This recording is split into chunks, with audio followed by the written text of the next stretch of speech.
Astaghfirullah. Assalamualaikum warahmatullahi wabarakatuh.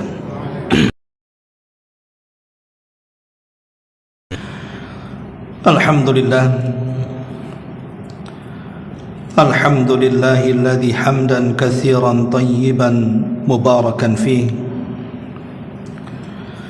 kama yuhibbu rabbuna wa yarda bila syarika lah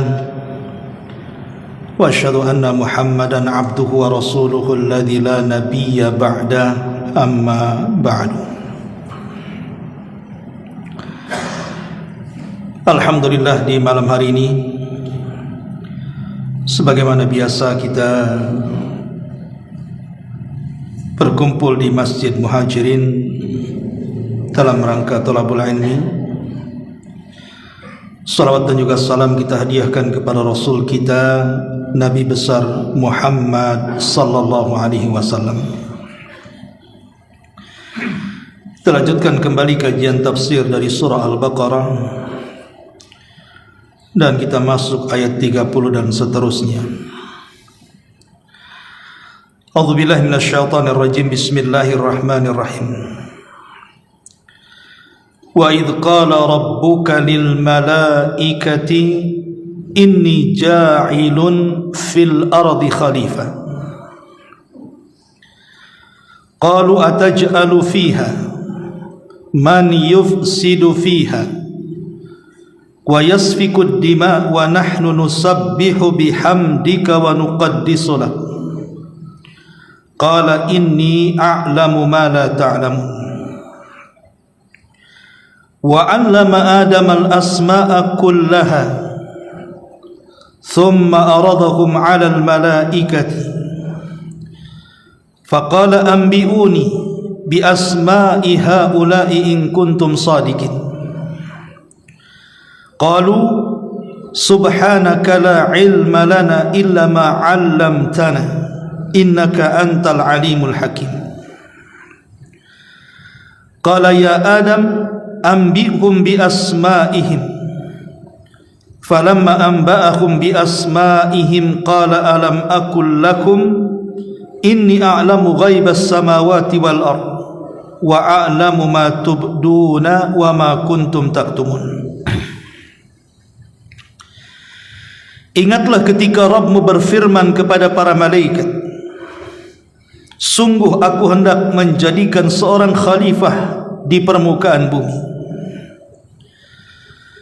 Para malaikat berkata, mengapa engkau hendak menjadikan khalifah di bumi ini orang yang akan membuat kerusakan, bahkan menumpahkan darah di dalamnya? Padahal kami para malaikat senantiasa bertasbih dengan memujimu dan mensucikan dirimu. Maka Allah berfirman, sesungguhnya aku mengetahui apa yang kalian tidak ketahui. Dan Allah mengajarkan kepada Adam nama-nama benda-benda seluruhnya. Kemudian mengemukakan kepada para malaikat, lalu berfirman, sebutkanlah kepadaku nama benda-benda tersebut, jika kalian memang benar-benar orang yang benar. Para malaikat menjawab, maha suci engkau ya Rabb, tidak ada yang kami ketahui selain apa yang engkau telah ajarkan kepada kami. Sesungguhnya engkau lah yang maha mengetahui lagi maha bijaksana. Allah pun berfirman, wahai Adam, beritahukan kepada mereka para malaikat nama-nama benda itu. Maka setelah diberitahukan kepada para malaikat nama-nama benda itu, Allah pun berfirman, bukankah sudah kukatakan kepada kalian wahai para malaikat bahwa sesungguhnya aku mengetahui rahasia langit dan bumi dan mengetahui apa yang kalian lahirkan atau yang kalian sembunyikan. Baik masyarul muslimin wal muslimat rahimakumullah. Ayat ini bicara tentang dialog para malaikat dengan Allah Subhanahu wa taala tentang penciptaan Adam alaihi salatu wassalam. Mari kita kisahkan. Namun sebelumnya kita akan memahami secara global ayat ini. Di sini Allah Subhanahu wa taala mengatakan, wa idz qala rabbuka lil malaikati, dan ingatlah ketika Rabbmu wahai Muhammad.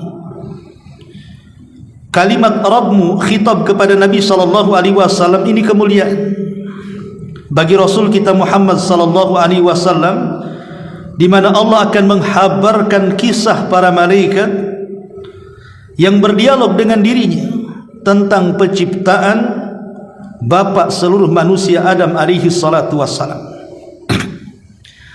Wa idz qala rabbuka lil malaikati, dan ingatlah ketika Rabbmu wahai Muhammad berfirman kepada para malaikat.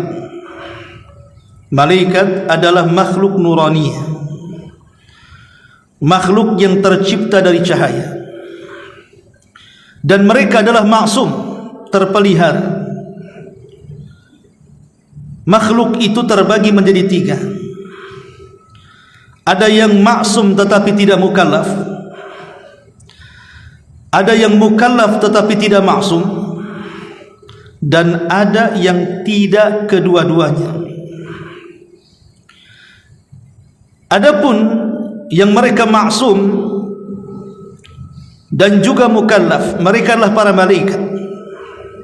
Mereka maksum, terpelihara, dan juga mukallaf, terbebani dengan ibadah kepada Allah Subhanahu wa taala. Mereka tidak bermaksiat sama sekali. Itulah para malaikat, terpelihara dan mereka juga terbebani dengan ibadah. Kemudian yang kedua, ada makhluk yang mereka mukallaf tapi tidak maksum.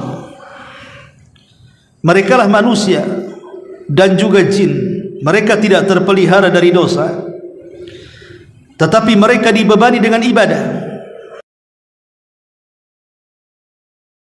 Saja mereka terjerumus kepada kemaksiatan karena mereka tidak maksum, tapi mereka dibebani dengan ibadah kepada Allah Subhanahu wa taala. Itulah kita manusia dan juga kalangan jin. Kemudian yang ketiga, ada yang tidak maksum dan tidak mukallaf. Itulah binatang. Mereka tidak terpelihara dan tidak dibebani dengan ibadah. Kerjanya hanya makan, minum, tidur, buang hajat, kawin dan begitu seterusnya. Tidak ada kewajiban, perintah, larangan, halal, haram, makruh, mubah dan begitu seterusnya. Lah para malaikat adalah jenis yang mereka maksum dan juga mukallaf, terpelihara dari dosa, dan mereka dibebani ibadah oleh Allah Subhanahu wa taala. La ya'sunallah ma amarahum wa yaf'aluna ma yu'marun. Mereka adalah makhluk yang tidak pernah bermaksiat kepada Allah. Apapun yang Allah perintahkan mereka lakukan.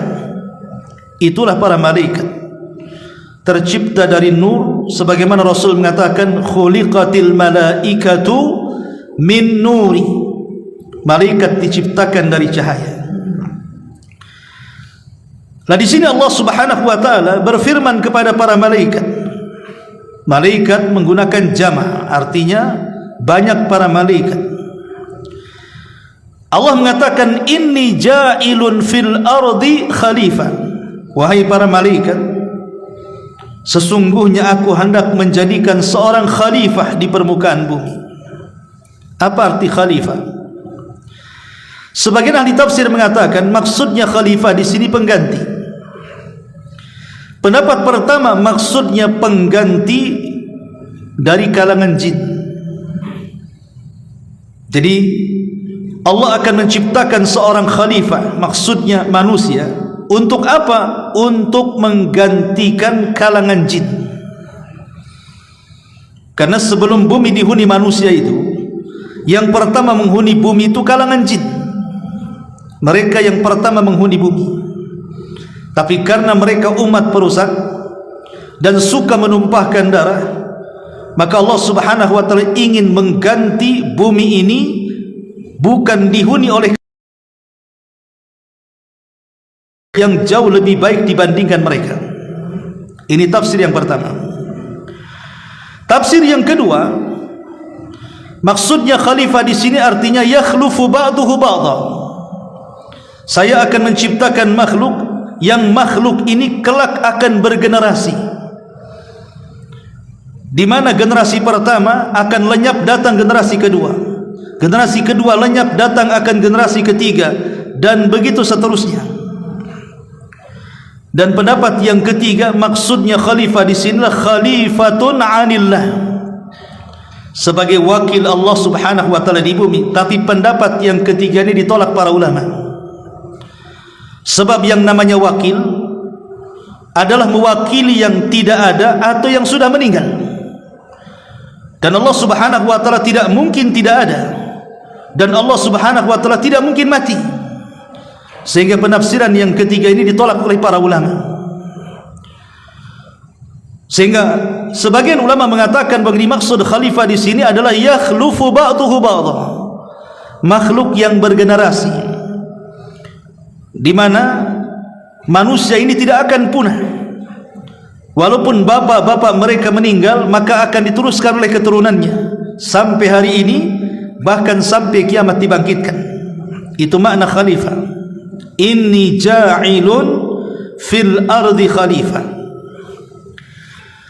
Kemudian Allah mengatakan qalu quddima. Malaikat berkata kepada Allah Subhanahu wa taala, ya Rabb, apakah engkau hendak menjadikan khalifah di bumi itu orang yang akan membuat kerusakan di dalamnya dan juga menumpahkan darah di dalamnya? Lihat bagaimana malaikat tidak ada penilaian baik sama sekali kepada manusia, langsung mengatakan perusak dan penumpah darah. Padahal Adam belum diciptakan, belum ada sosoknya seperti apa, tapi malaikat langsung menilai negatif dan mengatakan, ya Rabb, apakah engkau akan menciptakan makhluk perusak dan penumpah darah? Belum diciptakan Adam sudah berpandangan negatif. Tentu alasannya ada pertanyaan, kenapa malaikat bisa bicara seperti itu? Makhluknya belum diciptakan tapi langsung menilai akan penciptaan Adam itu dengan nilai yang tidak baik. Sama sekali tidak ada kebaikan penilaiannya. Kecuali kalau malaikat mengatakan, ya Rabb, apakah kau akan menciptakan khalifah itu yang ahli salat, ahli puasa, kan masih mendingan ini. Ini langsung kemudian menjustis dan mengatakan, apakah engkau akan menciptakan makhluk perusak, penumpah darah? Tentu perkataan para malaikat bukan tidak berdasar. Tentu ada dasarnya. Kenapa malaikat bicara seperti itu? Sebagian ahli tafsir mengatakan, pertama, karena malaikat mengkias dengan jin. Jin itu makhluk yang sebelumnya menghuni bumi. Mereka menumpahkan darah, mereka merusak bumi. Jadi malaikat mengkias, jangan-jangan Adam yang kau ciptakan itu persis seperti jin yang suka merusak dan menumpahkan darah. Makanya malaikat langsung bicara seperti itu. Ini penafsiran yang pertama. Penafsiran yang kedua, boleh jadi karena sebelumnya Allah Subhanahu wa taala memberitakan kepada para malaikat bahwa makhluk yang diciptakan ini, mereka adalah makhluk yang bersyahwat. Mereka adalah makhluk yang bersyahwat, dicintakan dengan perempuan, dengan harta benda dan macam-macamnya. Jadi Allah memberitahu sebelumnya, sehingga asumsi para malaikat mengatakan di hadapan Allah, ya Rabb, apakah engkau akan menciptakan makhluk yang merusak dan juga menumpahkan darah? Karena makhluk yang kau ciptakan itu bersyahwat masalahnya. Ini juga ada yang mentafsirkan seperti itu. Kemudian yang ketiga, ada yang mentafsirkan bahwa ini bukan penolakan para malaikat. Ini bukan penolakan para malaikat, tetapi malaikat itu sedang menawarkan diri kepada Allah Subhanahu wa taala. Karena dalam Al-Quran itu ada yang bersifat khabar, ada yang bersifat amr, ada yang bersifat ard. Namanya khabar yang menghabarkan, amr itu artinya perintah, kalau ard itu menawarkan. Jadi malaikat ini sedang menawarkan, seolah-olah malaikat mengatakan, ya Rabb, untuk beribadah kepadamu. Nanti bagaimana kalau seandainya mereka merusak dan menumpahkan darah? Sebaiknya tidak usah kau ciptakan, biar kami saja yang kau turunkan ke bumi. Nanti kami akan bertasbih, kami akan memujimu, kami akan membersihkan dan mensucikan dirimu. Tidak perlu kau ciptakan khalifah itu. Jadi ini bukan pembangkangan malaikat, tidak, malaikat menawarkan diri. Karena di sini malaikat mengatakan qalu ataj'alu fiha man yufsidu fiha wa yasfiku ad-dima wa nahnu nusabbihu bihamdika wa nuqaddisu lak. Malaikat mengatakan, ya Rabb, apakah engkau akan menjadikan di bumi ini makhluk perusak, penumpah darah, sementara kami bertasbih memujimu, membersihkan dirimu? Seolah-olah malaikat mengatakan, urungkan niatmu ya Rabb. Kalau tujuan menciptakan Adam untuk beribadah kepadamu di bumi, sudah tidak usah kau ciptakan Adam, turunkan kami saja ke bumi, maka kami akan beribadah kepadamu. Jadi ini bentuk arad, sehingga ada sebagian ahli tafsir mengatakan malaikat ini tergesa-gesa. Kenapa tergesa-gesa? Adam belum tercipta, kenapa dia bicara seperti itu? Makanya Allah mengatakan, inni a'lamu ma la ta'lamun. Saya lebih tahu tentang kalian. Memang kalian lebih tahu ataupun tahu soal bagaimana jin merusak bumi. Walaupun di antara mereka ada perusak, tapi di tengah-tengah turunan Adam ini nanti ada orang-orang saleh. Dari dia lahir para nabi, dari dia lahir para syuhada, dari dia lahir orang-orang yang akan menjadi wali-wali Allah. Bahkan boleh jadi mereka lebih mulia dibandingkan kalian. Kalian tidak tahu apa yang aku tahu, kata Allah. Makanya kemudian sebagai kafarah karena malaikat tergesa-gesa mengatakan perkataan seperti ini, maka mereka pun langsung membuat sebuah tempat ibadah di langit yang disebut dengan Baitul Ma'mur, di mana setiap hari 70.000 malaikat tawaf dan beribadah di Baitul Ma'mur, tidak keluar.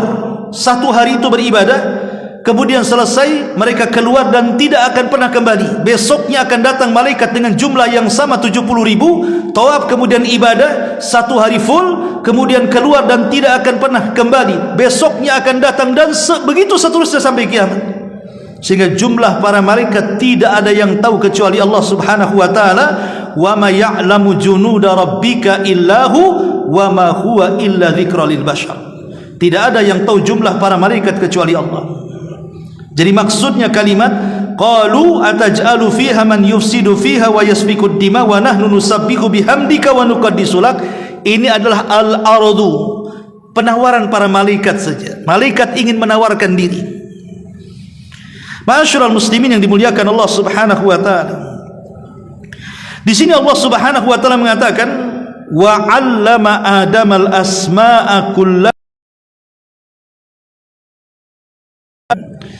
dan dia Allah mengajarkan kepada Adam nama-nama seluruhnya. Kemudian mengemukakan kepada para malaikat, qala faqala anbi'uni bi asma'i haula'i in kuntum shadiqin. Maka Allah berfirman kepada para malaikat, sebutkanlah kepada aku nama-nama benda itu jika kamu memang benar-benar orang-orang yang benar. Ayat 31 Al-Baqarah ini Allah ingin menjelaskan kepada kita tentang apa yang dikatakan para malaikat, bahwa asumsi para malaikat bahwa makhluk yang akan diciptakan oleh Allah itu akan menjadi makhluk perusak dan penumpah darah dibantah di sini, bahwa makhluk ini jauh lebih mulia dibandingkan kalian. Jadi makhluk yang akan saya ciptakan seolah-olah Allah katakan akan jauh lebih mulia dibandingkan kalian. Kenapa? Karena makhluk ini akan diberikan pengetahuan yang kalian tidak tahu. Sebagian ahli tafsir mengatakan apa yang dimaksud dan dia mengajarkan kepada Adam itu nama-nama keseluruhan. Wa 'allama Adamal asma'a kullaha. Apa yang dimaksud nama-nama secara keseluruhan di sini? Ada yang mengatakan bahwa yang dimaksud nama-nama di sini artinya nama-nama benda. Nama-nama benda yang ada di langit dan yang ada di bumi. Dulu tidak ada nama, tidak ada penyebutan. Hal ata 'alal insan hinum minad dahri lam yakun syai'an madhkura. Apakah sampai kepada manusia sebuah masa di mana dahulu tidak ada yang disebut, maksudnya tidak ada nama. Maka Allah Subhanahu wa taala ajarkan kepada Adam nama-nama. Ini namanya bintang, ini namanya bulan, ini namanya matahari, ini namanya langit, ini namanya galaksi. kemudian ke bumi ini namanya sungai, lautan, hutan, ini ikan itu ikan ini buah itu dan macam-macam. Dan itu malaikat tidak tahu. Ini satu penafsiran. Penafsiran yang kedua, yang dimaksud al-asma' kullaha di sini artinya bahasa. Di mana Allah Subhanahu wa taala mengajarkan kepada para malaikat seluruh bahasa yang akan diucapkan oleh keturunannya. Kalau seandainya Nabi Adam hidup di zaman sekarang, dia datang ke Batam, maka dia pandai berbahasa Melayu. Kalau dia safar ke Jawa, maka dia akan berbahasa Jawa. Kalau dia safar ke Flores, kemudian ke Padang, maka pandai berbahasa Minang. Kalau dia ke Australia sana, maka dia pandai berbahasa Inggris. Maka semua bahasa yang akan diucapkan oleh kaumnya, oleh seluruh turunannya, Adam tahu. Itu maksudnya al-asma' kullaha. Jadi Adam akan diajarkan oleh Allah seluruh bahasa yang akan diucapkan turunannya. Bayangkan di Indonesia saja, suku-suku yang ada di negeri kita bahasanya macam-macam. Entah berapa bahasa yang diucapkan. Ada Sundanya, ada Jawanya, ada Minangnya, ada Melayu, macam-macam bahasa. Tapi Adam sanggup berdialog dengan seluruh bahasa dari turunannya. Ini juga di antara penafsiran para ulama, dan ini tidak diajarkan oleh para malaikat. Wa 'allama Adam al-asma'a kullaha thumma aradahum 'alal malaikah. Setelah itu Allah Subhanahu wa taala kemudian mencoba menguji para malaikat. Aku sudah ajarkan nama-nama kepada Adam. Sekarang saya akan uji kalian. Ini apa namanya? Itu apa namanya? Ini apa namanya? Itu apa namanya? Ambiuni bi asma'i haula. Sekarang habarkan kepada kami nama-nama itu. Malaikat terdiam. Sehingga malaikat akhirnya menyerah dan mengatakan, qalu subhanaka la ilma lana illa ma 'allamtana. Maha suci Engkau ya Rabb, kami tidak memiliki pengetahuan kecuali apa yang Kau ajarkan kepada kami. Innaka antal alimul hakim, karena Engkau zat yang maha mengetahui lagi maha bijaksana. Dari sini Allah Subhanahu wa taala ingin buktikan bahwa Adam lebih unggul dibandingkan para malaikat. Qala ya Adam, ambihum bi asma'ihim. Wahai Adam, sekarang buktikan kepada para malaikat nama-nama yang sudah kuajarkan kepadamu, bahasa yang sudah kuajarkan. Maka Adam pun memberitahu mereka. Falamma ambahum bi asma'ihim. Ketika kemudian Adam pun memberitahu ilmu yang sudah Allah ajarkan kepadanya di hadapan para malaikat, dan malaikat terdiam, tidak sanggup untuk menjawab, maka Allah Subhanahu wa taala akhirnya mencabar mereka dan mengatakan, alam aqul lakum inni a'lamu ghaibas samawati wal ardh wa a'lamu ma tubduna wa ma kuntum taktumun. Allah mengatakan, bukankah sudah kukatakan, aku ini mengetahui segala sesuatu yang gaib, baik di langit atau di bumi, baik yang tampak atau yang tersembunyi, aku tahu semuanya. Dari sini kata para ulama bahwa bagaimana Allah Subhanahu wa taala mengunggulkan Adam di antara para malaikat dengan apa? Dengan ilmu pengetahuan. Kalau kita ingin mengungguli para malaikat, maka cerdaslah dalam ilmu. Ada sebagian ulama memerinci kenapa Adam alaihi salatu wasallam dimuliakan oleh para malaikat. Pertama, karena Adam diciptakan langsung oleh Allah, langsung dibentuk oleh Allah Subhanahu wa taala dengan tangannya. Untuk apa? Untuk menghilangkan kesombongan iblis. Kemudian yang kedua, Allah agungkan Adam di antara para malaikat dengan sujudnya para malaikat kepada Adam. Dan itu tidak pernah dilakukan kepada iblis atau sebaliknya, Adam sujud kepada para malaikat. Yang ketiga, Allah ajarkan kepada Adam nama-nama atau ilmu yang Allah tidak ajarkan kepada jin dan juga para malaikat. Dari sini tiga perkara ini menunjukkan tentang kemuliaan Adam di atas malaikat, bahkan di atas kalangan jin. Adam jauh lebih mulia di antara mereka. Baik, ini makna secara global dari surah Al-Baqarah 30 sampai 33. Baik, kita akan rinci kisahnya. Ma'asyiral muslimin yang dimuliakan Allah Subhanahu wa taala.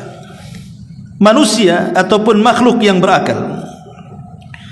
Yang Allah Subhanahu wa taala ciptakan itu 3. Pertama malaikat, yang kedua jin, yang ketiga manusia. Itu secara urutan penciptaan seperti itu. Allah ciptakan jin, setelah itu Allah ciptakan manusia, yang terakhir dari makhluk yang berakal. Lah malaikat tercipta dari api, malaikat tercipta dari cahaya. Adapun jin tercipta dari ujung nyala api, dan manusia tercipta dari tanah. Makanya Nabi SAW mengatakan khuliqatil malaikatu min nur wa khuliqa al-jan min marijin min nar wa khuliqa adam mimma wusifa lakum. Diciptakan malaikat dari cahaya, diciptakan jin dari ujung nyala api, dan diciptakan Adam dari tanah sebagaimana telah disifatkan kepada kalian. Lalu kapan malaikat diciptakan? Sebagian para ulama mengatakan bahwa malaikat diciptakan itu sebelum Allah menciptakan langit dan bumi. Kapan itu? Saat Allah Subhanahu wa taala setelah menciptakan arsy, makhluk pertama yang Allah ciptakan, dan juga air, karena arsy Allah itu di bawah lautan. Disitulah Allah Subhanahu wa taala menciptakan malaikat, sebagaimana dikatakan Al-Imam Az-Zahabi dalam kitabnya Al-Ulu. Dia mengatakan awal ma khalaqallahu arsyahu alal ma. Pertama yang Allah ciptakan dari makhluknya adalah arsy-Nya. Allah ciptakan di atas air. Kemudian wa khalaqallahu al-malaikata. Setelah itu Allah ciptakan para malaikat. Faqalu, maka malaikat setelah diciptakan mengatakan, Rabbana lima khalaqtana, ya Rabb, kenapa kau ciptakan kami? Maka Allah Subhanahu wa taala mengatakan, lihamli arsy, ku ciptakan kalian untuk membopong arsy. Membopong arsy. Faqalu, dia mengatakan, wa may yaqwi ala dzalik, siapa yang kuat memikul arsy-Mu ya Rabb? Arsy-Mu sebesar itu, siapa yang kuat? Kenapa malaikat mengatakan seperti ini? Bayangkan ketika Nabi mengatakan bandingan bumi dengan langit saja seperti cincin diletakkan di padang pasir. Cincin itu buminya, padang pasir itu langitnya. Kalau dikumpulkan langit dan bumi dengan kursi Allah, maka sama dengan cincin diletakkan di padang pasir. Cincin itu langit dan buminya, kursi itu adalah padang pasirnya. Makanya Allah mengatakan wasi'at kursiyuhus samawati wal ardh. Kursinya Allah itu meliputi langit dan bumi.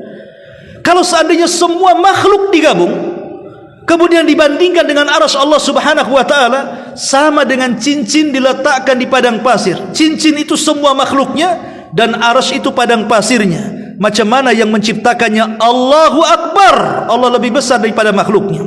Pertanyaannya, makhluk sebesar itu, tiba-tiba Allah mengatakan kepada para malaikat, ketika malaikat mengatakan, apa tujuan menciptakan kami ya Rabb? Kata Allah, untuk memikul arsy-Ku, katanya. Malaikat mengatakan, siapa yang bisa tahan memikul arsy-Mu? Kata para malaikat. Maka Allah mengatakan, faqulu la haula wala quwwata illa billah. Tidak ada daya dan kekuatan melainkan milik Allah Subhanahu wa taala, zat yang maha tinggi lagi maha agung. Ketika semua malaikat mengucapkan kalimat itu, maka terpilihlah 8 malaikat pemikul arsy dan sanggup memikul arsy. Kata Rasul, Allah sudah mengizinkan kepadaku untuk mensifati malaikat pemikul arsy, di mana kakinya menembus 7 lapis bumi, kemudian badannya menjulang menembus langit sampai 7 lapis langit, sampai ke kursi. Kemudian tanduknya itulah memikul arsy Allah Subhanahu wa taala. Sebesar itulah malaikat arsy. Kalau ini bukan Nabi yang menceritakan, tentu hanya hayalan. Tapi hadis ini sahih. Nabi SAW yang menceritakan tentang sifat para malaikat pemikul arsy. Yang Allah katakan, alladzina yahmiluna arsya rabbik, malaikat-malaikat yang memikul arsy itu, di mana kakinya menembus 7 lapis bumi, badannya menembus lapisan langit, baru tanduknya kemudian memikul arsy Allah Subhanahu wa taala. Dan jumlah mereka 8 malaikat. dan Allah Maha Kuasa, sehingga ketika para ulama menjelaskan tentang faedah mengucapkan la haula wala quwata illa billah, salah satunya adalah untuk memberikan kekuatan kepada kita. Makanya dianjurkan kalau antum sedang sakit atau ada orang yang sakit terbaring, ya kita ini kan hanya mencari sebab saja, kesembuhan tetap milik Allah Subhanahu wa taala. Tapi kalau harus dijadikan zikir bagi orang-orang yang sakit parah, maka ulama mengatakan perbanyaklah zikir bagi orang yang sakit itu la haula wala quwata illa billahil aliyil azim. Lihat malaikat yang lemah saja tiba-tiba kuat dengan zikir seperti ini dan sanggup memikul arsy-Nya. Ada ini faedah dari para ulama mengatakan seperti itu. Ya. Baik, ma'asyiral muslimin wal muslimat rahimakumullah. Lah malaikat ini setelah Allah Subhanahu wa taala ciptakan, sebelum menciptakan langit dan bumi, para malaikat ini dibebani oleh Allah Subhanahu wa taala sebagai utusan Allah Subhanahu wa taala untuk mengatur alam semesta. Untuk mengatur alam semesta. Maka keberadaan para malaikat, kata lima, pertama, faedah keberadaan malaikat bagi kita, pertama, sebagai pengetahuan bahwa Allah Subhanahu wa taala zat yang maha agung, maha kuat dan perkasa. Dia sanggup menciptakan para malaikat sekuat itu dan sebanyak itu untuk dijadikan tentara-tentaranya. Makanya kalau seandainya satu bumi manusia kufur, tidak akan mengurangi kekuasaan Allah. Kalau manusia bahkan jinnya satu bumi ini mereka beriman, tidak akan menambah kekuasaan Allah. Kenapa? Karena Allah punya pasukan malaikat. Cukup dengan mereka beribadah kepada Allah Azza wa Jalla. Allah tidak berhajat dengan kita, kita yang berhajat dengan Allah Subhanahu wa taala. Kita harus bersyukur kepada Allah Azza wa Jalla, di mana Allah menciptakan para malaikat untuk membantu kehidupan kita, untuk menjaga kita, mencatat amal-amal kita, menolong kita, membantu kita, dan begitu seterusnya. Tanpa para malaikat, manusia akan susah hidup. Karena ada di antara tugas malaikat yang menurunkan hujan, kemudian menumbuhkan tumbuh-tumbuhan, kemudian ada malaikat yang senantiasa menjaga kita dari kecelakaan, dari kebinasaan, dan begitu seterusnya. Kalau bukan karena Allah kemudian para malaikat, hidup kita tidak akan seenak seperti ini. Maka kita harus bersyukur kepada Allah. Dan yang ketiga, bagaimana Allah Subhanahu wa taala ketika menciptakan malaikat menunjukkan begitu detail dan tertibnya Allah Subhanahu wa taala menciptakan makhluknya. Sampai malaikat saja tugasnya macam-macam. Padahal Allah Subhanahu wa taala sanggup mengurus sendirian. Tapi kenapa Allah Subhanahu wa taala kemudian menciptakan para malaikat untuk bertugas sebagai perintah Allah Subhanahu wa taala menjaga alam semesta ini? Tidak lain dan bukan hikmahnya, tentu hanya Allah yang tahu. Tetapi ini juga bisa kita ambil petik hikmahnya tentang bagaimana Allah itu memiliki kedisiplinan yang luar biasa ketika menjaga tatanan alam semesta ini. Sampai banyak para malaikat yang ditugaskan macam-macam. Ya. Ma'asyiral muslimin wal muslimat rahimakumullah. Baik, dalam ayat ini Allah Subhanahu wa taala ingin menjelaskan kepada kita tentang hubung kait para malaikat dengan manusia.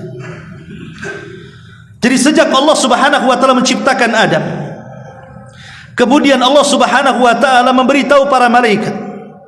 Dan ketika Allah Subhanahu wa taala betul-betul menciptakan Adam, yang diperintahkan untuk mengambil bahan bakunya juga siapa? Malaikat juga. Al-Imam Ibnu Katsir rahimahullahu taala menyebutkan di dalam kitabnya Al-Bidayah wan Nihayah dari riwayat Abi Hurairah radhiyallahu anhu tentang kisah penciptaan Adam.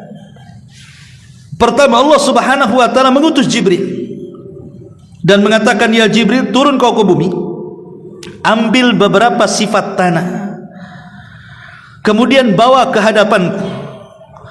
Maka Jibril kemudian datang ke bumi, tetapi ketika hendak mengambil tanah di bumi, bumi marah. dan memarahi Jibril dan mengatakan a'udzu billahi mink an tunqisa minni. Kata bumi kepada Jibril, wahai Jibril, aku berlindung kepada Allah, jangan sekali-kali kau kurangi tanah yang ada di bumi, pergi kau ke sana. Diusir oleh bumi Jibril. Maka Jibril pun kemudian tidak jadi mengambil, kemudian kembali menghadap Allah Subhanahu wa taala. Kemudian setelah itu karena gagal mengambil tanah, Allah kirim Mikail. Ketika Mikail hendak mengambil tanah di bumi, bumi marah lagi dan mengatakan a'udzu billahi mink, aku berlindung kepada Allah dari kamu untuk kau kurangi tanah yang ada di bumi, pergi kamu sana. Maka Mikail pun kemudian gagal mengambil tanah dan kembali menghadap Allah Subhanahu wa taala. Kemudian Allah utus beberapa malaikat, semuanya gagal. Maka yang terakhir Allah Subhanahu wa taala mengutus malakul maut dan mengatakan, ya malakul maut, ambil tanah di bumi sebagai bahan baku Adam. Maka malakul maut pun kemudian turun ke bumi. Ketika hendak mengambil, bumi mengatakan a'udzu billahi mink, aku berlindung kepadamu untuk mengurangi tanah yang ada di bumi. Tapi malakul maut juga mengatakan, aku juga berlindung kepada Allah kalau aku tidak mengambil tanahmu di bumi, katanya. Mau tidak mau, akhirnya malakul maut pun mengambil beberapa tanah dan sifat-sifatnya di bumi. Jadi diambil dari tanah yang bersifat keras, ada yang bersifat lembek, ada yang tengah-tengah di antara keduanya dengan berbagai macam warna, ada yang tanah hitam, merah, putih dan begitu seterusnya.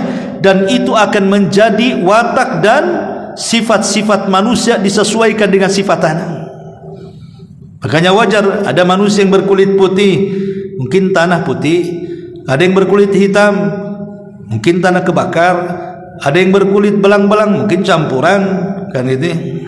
Ada yang keras hatinya, mungkin tanahnya keras. Ada yang lembut hatinya, mungkin lempung. Ada yang suka bersengketa, ya tanah sengketa, dan begitu seterusnya. Ya. Boleh jadi mungkin manusia itu memiliki sifat-sifat yang ada pada tanah itu.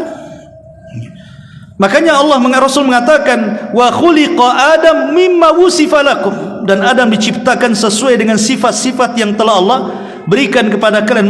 Maksudnya sifat manusia disesuaikan dengan sifat tanah. Karena kita diciptakan dari tanah dan akan kembali kepada tanah. Ma'asyiral muslimin yang dimuliakan Allah Subhanahu wa taala, dari sini kita tahu bahwa ada hubung kait malaikat dengan manusia. Karena yang mengambil bahan bakunya juga malaikat. Setelah kemudian Allah Subhanahu wa taala membentuk Nabi Adam dengan bentuk yang paling baik, sampai Allah mengatakan laqad khalaqnal insana fi ahsani taqwim, sungguh kami ciptakan manusia itu sebaik-baik bentuk. Maka Allah biarkan mengeras. Makanya Allah Subhanahu wa taala mengatakan di dalam Al-Qur'anul Karim,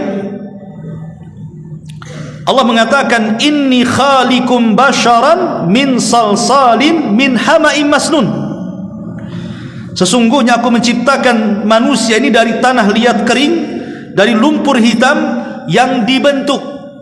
Maka Allah membentuk sampai akhirnya mengeras. Dalam riwayat 40 tahun dibiarkan. Setelah Allah Subhanahu wa taala menciptakan Adam dengan tangannya, dan itu belum pernah dilihat oleh siapapun. Ketika malaikat melihat Adam dalam bentuk seperti itu, takjub. Luar biasa Allah menciptakan kita itu. Bahkan yang lebih takjub juga iblis. Kok ada ciptaan yang bentuknya seindah ini? Tapi karena iblis sudah ada hasad dalam hatinya, dia bukan hanya melihat. Kalau malaikat melihat saja, dia kemudian masuk di lubang telinga, keluar di lubang hidung, masuk ke lubang hidung, di luar ke lubang mulut, dan begitu seterusnya. Sambil ketika sudah puas ditepuknya Adam yang masih berbentuk patung itu, rupanya berbunyi. Kata iblis, ini makhluk lemah. Kenapa? Karena makhluk ini penuh dengan rongga, berarti perlu makan, minum dan begitu seterusnya. Kata iblis, kalau Allah kuasakan makhluk ini kepadaku, sudah kuhancurkan.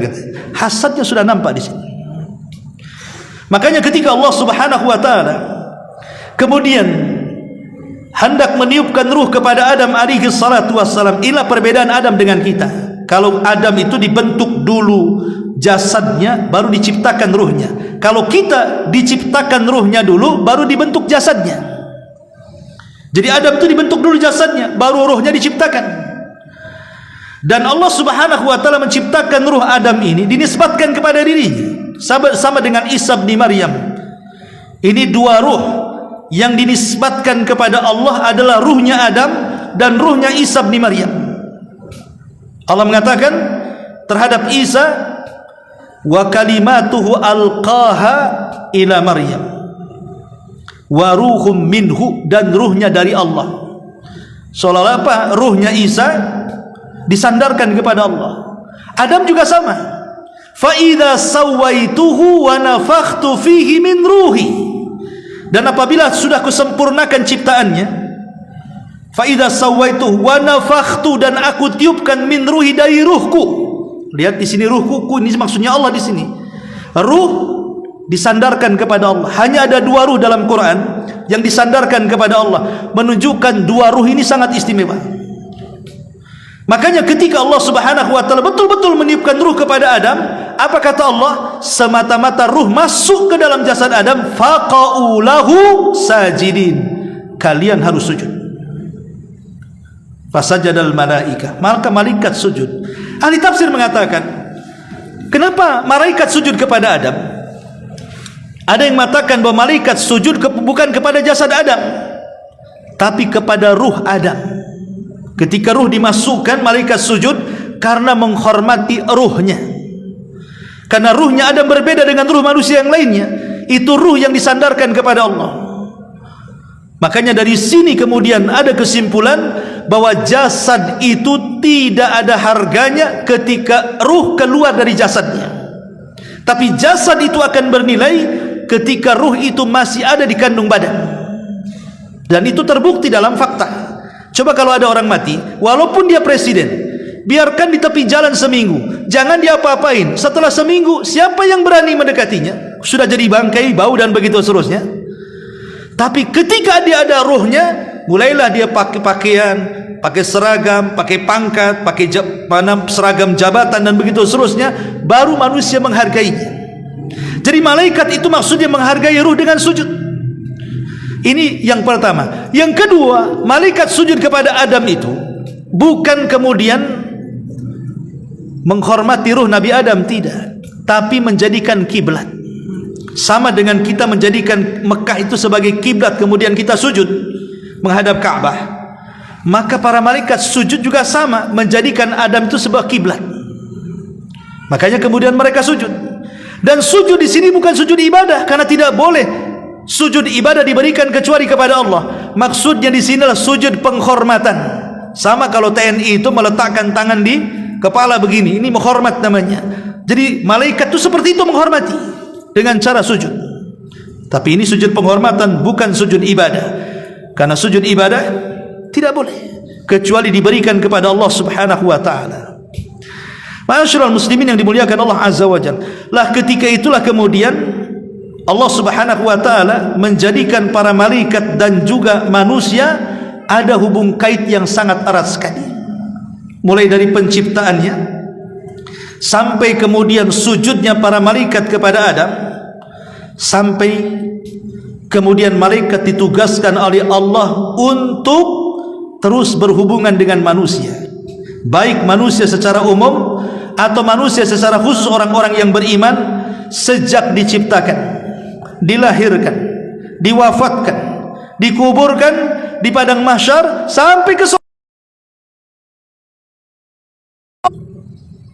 Adapun hubung kait dengan kita manusia biasa, maka sejak kita diciptakan oleh Allah Subhanahu wa taala, kita diciptakan dalam bentuk janin dalam perut ibu, 40 dalam bentuk sperma, 40 berikutnya dalam bentuk darah, 40 berikutnya dalam bentuk daging. Kemudian ketika lengkap 4 bulan, kemudian ditiupkan ruh. Siapa yang meniupkan ruh?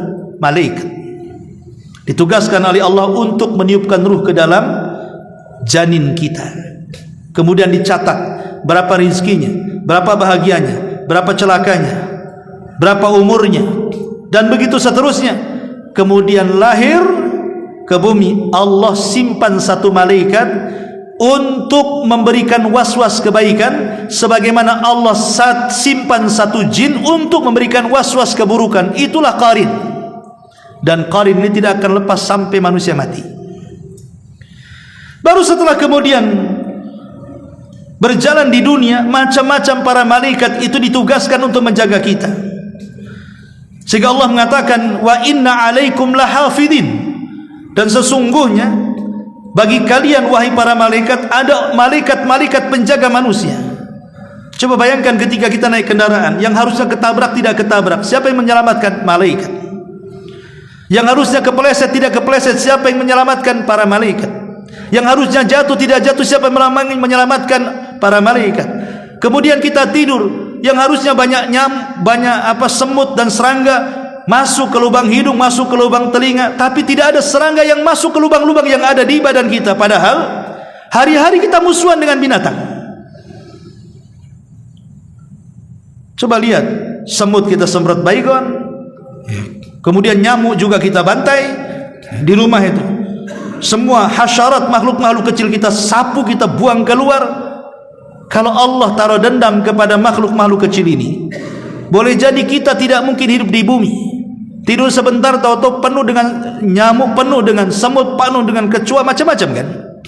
Tapi itu semua tidak mendekati kita. Siapa yang jaga? Siapa yang menjauhkan makhluk-makhluk itu dari kita?